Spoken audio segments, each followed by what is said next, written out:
Muy buenas, hola, ¿qué tal? ¿Cómo están?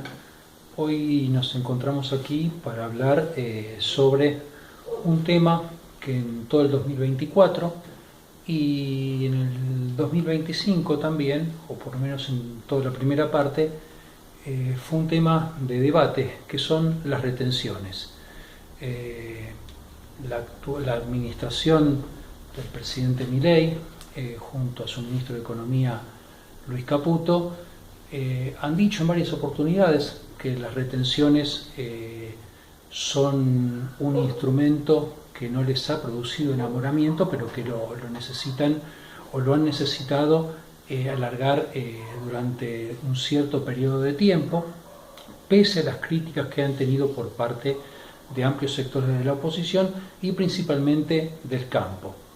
Pero si lo que decía el filósofo alemán Friedrich Nietzsche es cierto, al plantear su eh, principio filosófico del eterno retorno, nos vamos a dar cuenta que desde el punto de vista histórico las retenciones no son nada nuevo, es algo que ha vuelto a surgir. El eterno retorno plantea que una y otra vez estamos condenados por una especie de determinismo histórico a revivir cosas que han pasado, y las retenciones no escaparían a esto.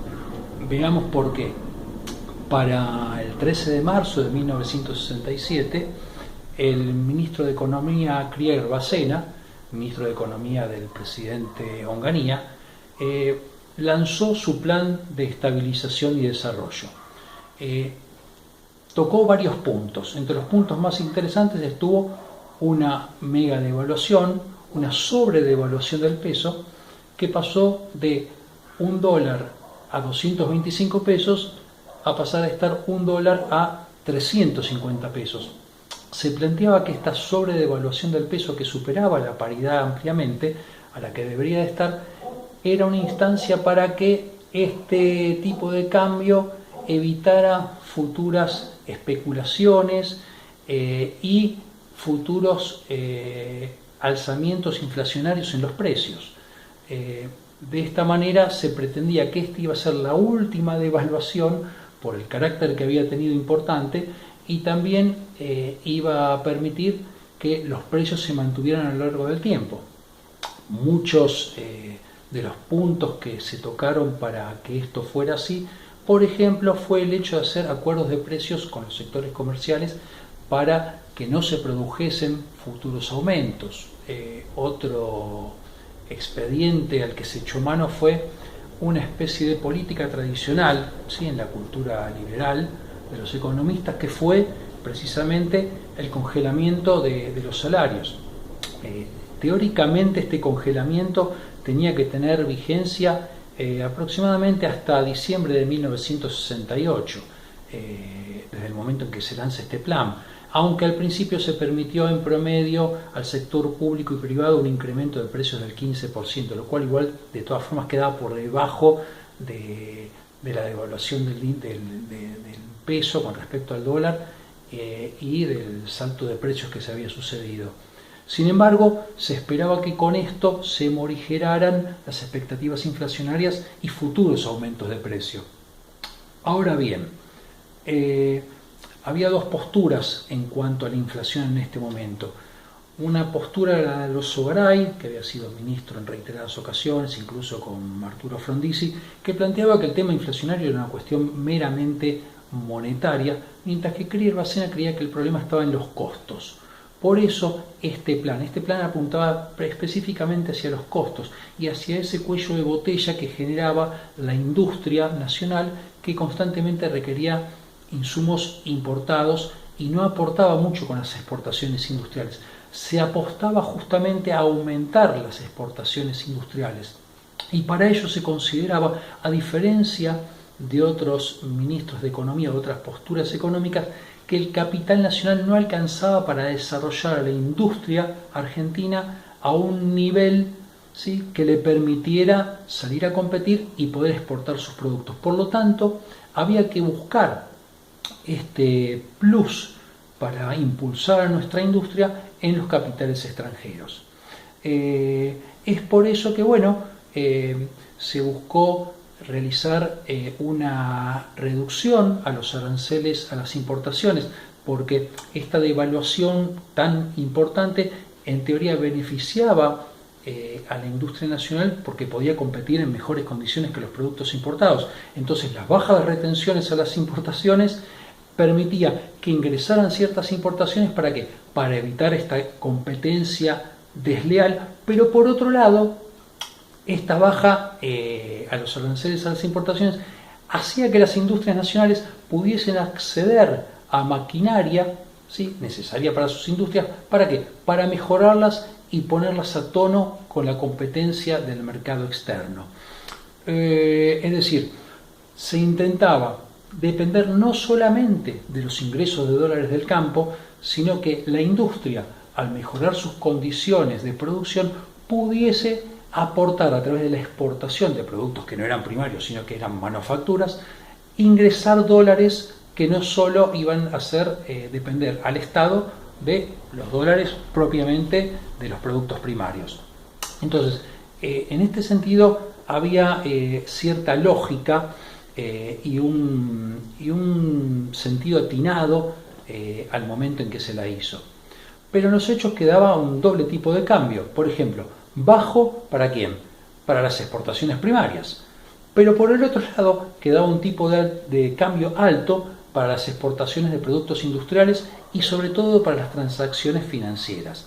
Es decir, se implementó una especie de sistema especial para que las inversiones extranjeras llegaran a nuestro país con ciertos beneficios para luego poder permitir el envío de dividendos y ganancias al exterior libremente disponibles.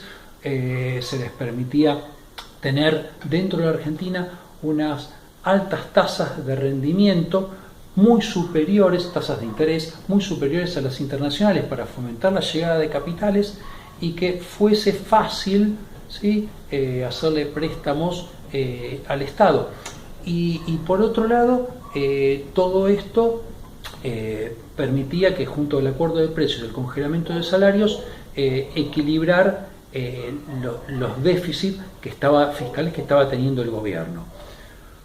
En cuanto a los grandes ganadores del plan, y tenemos que decir, por ejemplo, primero el Estado. Si el Estado fue un gran ganador, producto de la devaluación. ¿Por qué?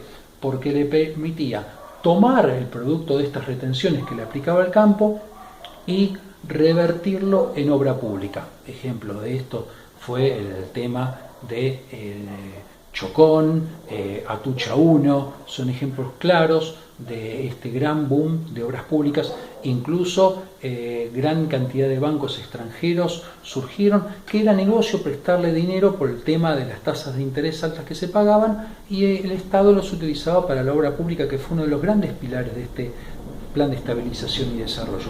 Por otro lado, los capitales extranjeros. ¿Por qué? Porque de esta forma tenían un poder de compra muy bueno, muy mejorado con respecto a otras etapas. La idea era que el capital extranjero apuntase a ¿qué? A fundar nuevas industrias en nuestro país, ¿sí?, para promover este plan industrializador y fomentar la exportación de productos manufacturados. Sin embargo, aquí hubo un inconveniente. Pese a acuerdos con el Fondo Monetario Internacional stand-by, pese a acuerdos con bancos extranjeros que permitieron llegar más de 75 millones de dólares, y todo eso, el mercado internacional, el sector financiero internacional no terminó de confiar plenamente en este plan y solamente se limitó ¿a qué?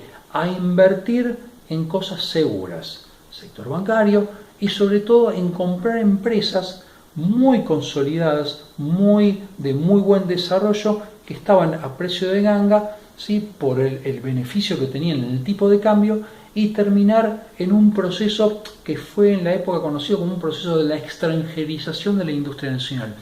Gran cantidad de empresas nacionales pasaron a manos extranjeras, o pasaron en gran cantidad de su paquete accionario a manos extranjeras, con lo cual las empresas eran manejadas por intereses extranjeros. Esto tuvo ciertos costos en cuanto a los resultados de este plan. Por un lado, ya lo nombramos, la extranjerización de las empresas, la poca creación de nuevas empresas con este capital extranjero.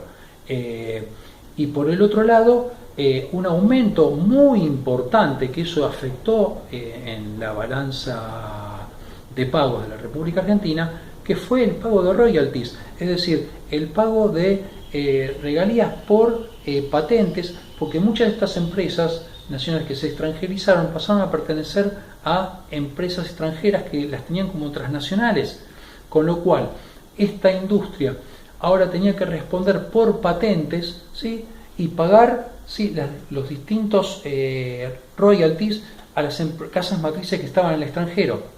Por lo tanto, el plan aquí comenzó a tener algunos agujeros, ¿sí?, algunos inconvenientes que no habían sido previstos. En esencia fue un plan bien diseñado, un plan que en el caso del campo se quejó mucho por el tema de las retenciones, pero el gobierno trató de morigerarlo cambiando ciertas cuestiones en las leyes de alquileres que desde hacía muchísimo tiempo atrás el campo venía pidiendo y ellos se las concedieron. Sin embargo, todo este paquete terminó dando de cara contra el piso con el Cordobazo en 1969, que le puso punto final más que nada por cuestiones políticas que por cuestiones meramente económicas.